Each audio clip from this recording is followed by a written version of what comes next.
जय श्री राम सभी भक्तों को, जय माता की। फिर एक नई वीडियो के साथ हाजिर हो गए हैं और आज की जो हमारी वीडियो है, इसमें आप बताइए कि जैसे कि हमारे पितृ जो हैं कमज़ोर हैं या पितृ हमारे बलवान नहीं हैं, तो उनको बलवान बनाने के लिए कौन से ऐसे देवी-देवता की हमें पूजा करनी चाहिए, कौन से ऐसे देवता का सहारा लेना चाहिए? तो हमारे साथ अंत तक बने रहिए, तभी आपको सारी वीडियो समझ में आएगी। अगर वीडियो अच्छी लगती है तो लाइक करें, शेयर करें, कमेंट करें और इंस्टाग्राम और जो है फेसबुक पेज पे भी ज़रूर फॉलो कीजिए।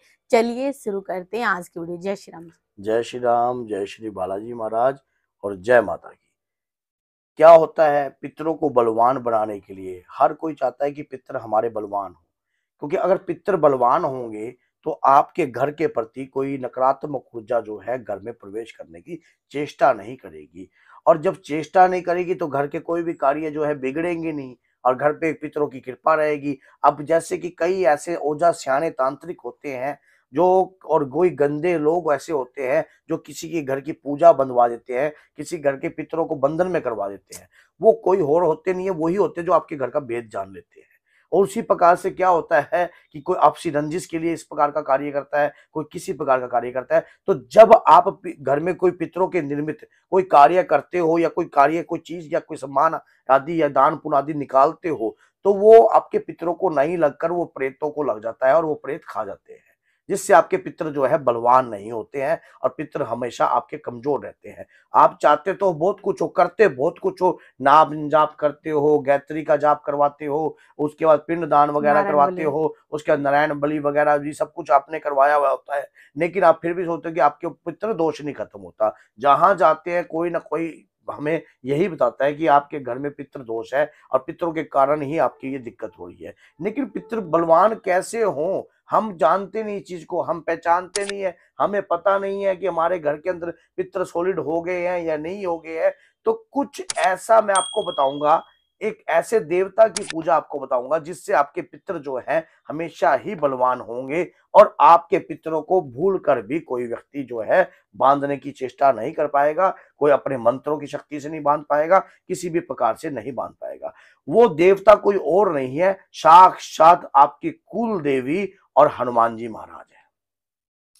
हनुमान जी महाराज की पूजा करने से, कुछ ऐसे कार्य करने से आपके पितरों के ऊपर अपार कृपा हमेशा बनी रहती है। आपके पितरों को कोई बंधन नहीं पड़ता है और साथ में कुल देवी की कृपा भी आपके ऊपर बनी रहती है। और कुल देवी की कृपा से ही आपके पितर हमेशा बलवान रहते हैं। अब ये दो देवता आपको मैंने बता दिए। आपके कुल देवी देवता जो भी है, मैंने पीछे एक वीडियो बनाई थी, उस पर मैंने ये बताया था, खुल के बताया हुआ है कि कुल देवी देवता की पूजा करने से आपके पितरों भी बलवान ताकतवर कैसे रहते हैं। क्योंकि उस पे मैं इस वीडियो में उसकी चर्चा ना कर कर, क्योंकि इस वीडियो का टॉपिक कुछ और है और उसका कुछ और है। अब आपने करना क्या है, सबसे पहले कुछ ऐसे कार्य करने हैं। एक तो अपने घर के अंदर आज से, अभी से, इसी वक्त से सुंदरकांड का पाठ पकड़ लीजिए। सुंदरकांड का पाठ आपके घर को सुंदर बना देगा। घर में किसी भी प्रकार की अभद्र शक्ति वास करती होगी, अहंकारी शक्ति वास करती होगी, या कोई ऐसा पितृ होगा जो प्रेत योनि में होगा, तो वो भी उस पाठ को सुन सुनकर पवित्र हो जाएगा। एक बार की आपको मैं एक बात बताता हूं। एक भक्त था, दरबार में आया, तो उसके जो संकट थे सर्प योनि में थे। तो जहां भी जैसे वो लेडीज पेशी खाती, उसके शरीर पर खेल आती, तो उसको सब पता होता था, उसको सारी प्रक्रिया पता होती थी कि मेरे को क्या है, सामने वाला व्यक्ति मेरे से क्या पूछ रहा है, लेकिन समझ में कुछ नहीं आ रहा था कि मेरा शरीर मेरे काबू में नहीं रह रहा, लेकिन पता मुझे सब कुछ है। तो ऐसे केस को अटेंड किया, उसको पेशी उसकी चलती रही, लेकिन कुछ समय तक उसको समझाया कि तुझे सब कुछ पता रहेगा, लेकिन तूने कुछ ऐसे कार्य करने हैं जिससे तेरे पितर जो है सर्प योनि से, चंडाल योनि से, प्रेत योनि से बाहर आने लग जाएंगे। वो कार्य करवाया, कार्य करवाकर आज उनके जो पितर थे, कभी उनको सब कुछ पता होता था कि मेरे साथ क्या हो रहा है, लेकिन अब जो पेशी आ रही है, अब जो खेल आ रही है, उसमें उन्हें कुछ नहीं पता कि मेरे साथ क्या होता है, क्योंकि अब जो पितर थे, सर्प योनि से बाहर आने के बाद, चंडाल योनि से बाहर आने के बाद, प्रेत योनि से बाहर आने के बाद पितर योनि में आ गए हैं। अब शरीर पर असर आता है, खेल अजीब तरीके की आती है और पता लगता है कि अभी कोई चीज है जो घर की महसूस होती है, और उस पाठ से इतनी ताकत है, वो अकेला किससे संभव हो सका? सुंदरकांड के पाठ से। लेकिन नित्य करना पड़ता है, एक दिन भी नहीं छोड़ना पड़ता। अब जो लेडीज है वो सोचेंगी कि मैं सुंदरकांड का पाठ मान लो मैं कैसे करूंगी, तो वो पाठ का संकल्प पति पत्नी मिलकर ले ले, या कोई उनका बच्चा है उसको साथ बिठाएं जब पाठ करते हैं कि बेटा इस तरीके से पाठ करते हैं। और महीने में जैसे कि 5 दिन जो है आप उस पाठ से दूर रह सकते हो, लेकिन सुनना जरूर है। अब जो प्रेत रोगी होता है, जिसके शरीर पर कोई कहते हैं कि कई ऐसे भी ओझा सियाने होते हैं जो शरीर पर प्रेत होता है उसको भी पितर बनवा देते हैं, और हालांकि वो पितर होता नहीं है। ऐसा केस भी हमारे दरबार में है। किसी को कोई मुसलमानी खबीज था उसके शरीर पर, तो उसको पितर बनाकर पहुंचवा दिया।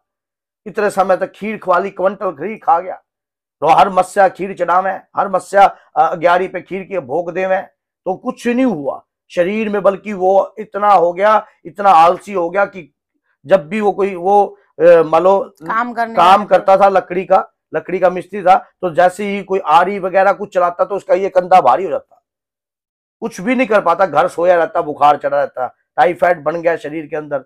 लेकिन बाबा की ऐसी असीम कृपा हुई, कुछ समय लगता है दरबार से, क्योंकि सात्विक शक्तियों से जुड़ने से आपके परिवार जो है शुद्ध होता है और पितर आपके बलवान होते हैं। लेकिन कैसे? हनुमान जी की कृपा से। हनुमान जी एक ऐसे मात्र देव है जिसको कोई भी बंधन में नहीं डाल सकता, हनुमान जी की शक्ति को। आप कहीं कहते हैं कि हनुमान जी को राम जी की दुहाई देकर बंधन में डाला जा सकता है, या किस प्रकार से? हनुमान जी एक रूप हो तो बंधन में डले ना, हनुमान जी का एक रूप हो तो बंधन में डाल दो आप। हनुमान जी तो अनगिनत में है, जहां राम का नाम है वहां हनुमान जी का काम है, तो कैसे आप बंधन में आए? हनुमान जी की पूजा से आपके पितर और आपके कुल देवी देवता की पूजा से आपके पितर सदैव बलवान रहेंगे, कोई भी आपके बंधन में नहीं डाल सकते आपके पितरों को।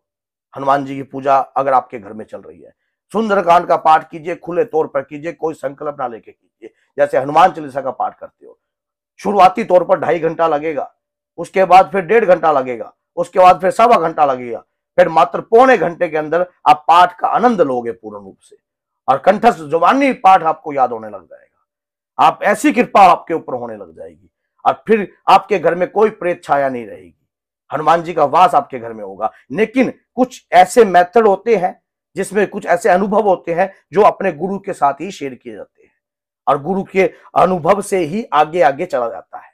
तो जय सीताराम, जय श्री बालाजी।